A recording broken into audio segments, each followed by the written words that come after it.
हर लड़की की तरह आंखों में सपने और मन में उम्मीद लिए शाजिया ने भी अपने साजन के साथ जिंदगी बिताने का फैसला कर लिया था। शादी के समय दोनों ने एक दूसरे से अपने मन की बातें ऐसे कबूल की थी जैसे दो दिल एक जान हो। उसका पति पेशे से एक वकील था, लेकिन हर जिम्मेदारी के बाद भी वह अपनी बीवी का बहुत अच्छे से ध्यान रखता था। उसकी बीवी को सिलाई का शौक था, तो उसने उसके लिए तोहफे में एक नई मशीन खरीद कर दी। कुछ महीने बाद शाजिया प्रेग्नेंट हुई और वह अपने घर के पास एक फूलों का गार्डन बनाना चाहता था, जिसके लिए वह ऊपर की छत तोड़ने लगा ताकि धूप नीचे आ सके। लेकिन पड़ोसी के साथ उसका झगड़ा हो गया। अगले ही दिन अब्बास ने वह पूरी जमीन खरीद कर शाजिया के नाम कर दी। यह देखकर शाजिया बहुत खुश हुई और खुद को दुनिया की सबसे खुशनसीब औरत मानने लगी। लेकिन समय बदला, शाजिया के 2 बच्चे हुए और धीरे धीरे उसकी अब्बास से दूरियां बढ़ने लगी। दोनों घर पर भी एक दूसरे से कम बात करते थे। ऑफिस के समय पर फोन करने पर अब्बास उसके मुंह पर फोन काट देता था, लेकिन शाजिया आज भी उसे उतना ही प्यार करती थी जितना पहले करती थी। एक दिन अब्बास ने कहा कि उसे काम के सिलसिले में कुछ हफ्तों के लिए पाकिस्तान जाना होगा और काम खत्म करके वह जल्दी लौट आएगा। लेकिन शाजिया उसकी राह देखते हुए पूरा महीना बिता दिया, फिर भी उसका एक कॉल भी नहीं आया। फिर भी वह दिन रात उसके आने का इंतजार करती रही। पूरे 3 महीने बाद अब्बास घर लौटा, जिसे देखकर शाजिया के चेहरे पर फिर मुस्कान आ गई। लेकिन इस बार वह अकेला नहीं था, उसके साथ एक दूसरी औरत भी थी जिससे उसने दूसरी शादी कर ली थी। शाजिया यह सुनकर हैरान रह गई और आंखों में आंसू लिए अब्बास से जवाब मांगती रही। लेकिन अब्बास ने उसका मान रखने के लिए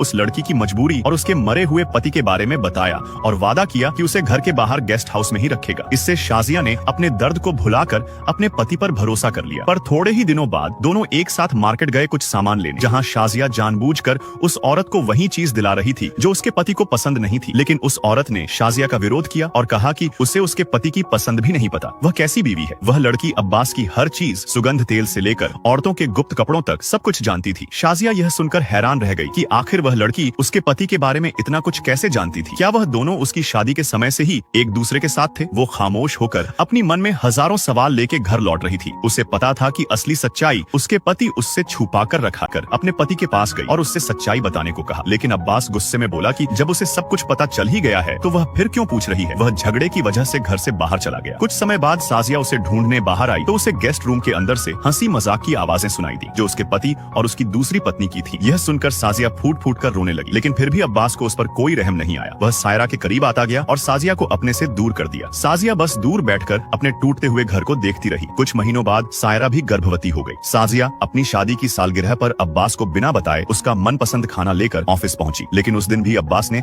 उससे ठीक से बात नहीं की और सबके सामने उसका अपमान करके उसे घर भेज दिया। शाजिया अब और सहन नहीं कर पाई। मजबूर होकर वह अपने तीनों बच्चों को लेकर अपने पिता के घर चली गई। फिर भी वह इसी उम्मीद में थी कि उसका पति उसे लेने आएगा, लेकिन उसे पता चला कि अब्बास बच्चों की परवरिश के लिए महीने के 400 रुपए भेजेगा। इसका मतलब साफ था कि वह उसे वापस नहीं लाना चाहता। शाजिया ने अपने हालात से लड़ना शुरू किया, लेकिन कुछ महीनों बाद पैसे आना भी बंद हो गए। वह अपने पिता के साथ फिर अब्बास के पास गई, जहां सायरा ने एक बेटी को जन्म दिया था। शाजिया ने अब्बास से बच्चों के बारे में बात की, लेकिन दोनों के बीच फिर बहस हो गई और अब्बास ने पैसे देने से साफ इनकार कर दिया। बच्चों के भविष्य के लिए शाजिया ने कोर्ट में अपील की, लेकिन इस बात से अब्बास और भड़क गया। उसे लगा कि उसकी पत्नी ने उसकी इज्जत मिट्टी में मिला दी है। घर पर सायरा ने भी अब्बास को समझाने की कोशिश की, लेकिन वह अपने घमंड में डूब चुका था और उसने मन ही मन एक फैसला कर लिया। उसने समझौते के लिए शाजिया को घर बुलाया। अब्बास की मां ने शाजिया को समझाया कि अब सब कुछ यहीं खत्म करके शांति से रहना चाहिए, लेकिन अब्बास ने अपने घमंड में शाजिया के सामने बैठकर बदला लेने के लिए कुरान के नियम अनुसार पैसे देकर उससे 3 बार तलाक मांग लिया। अब वह जिंदगी भर उससे दूर रहना चाहता था और उसने हर रिश्ते से खुद को आजाद करने का ऐलान कर दिया। नेक्स्ट पार्ट के लिए नीचे कमेंट करें।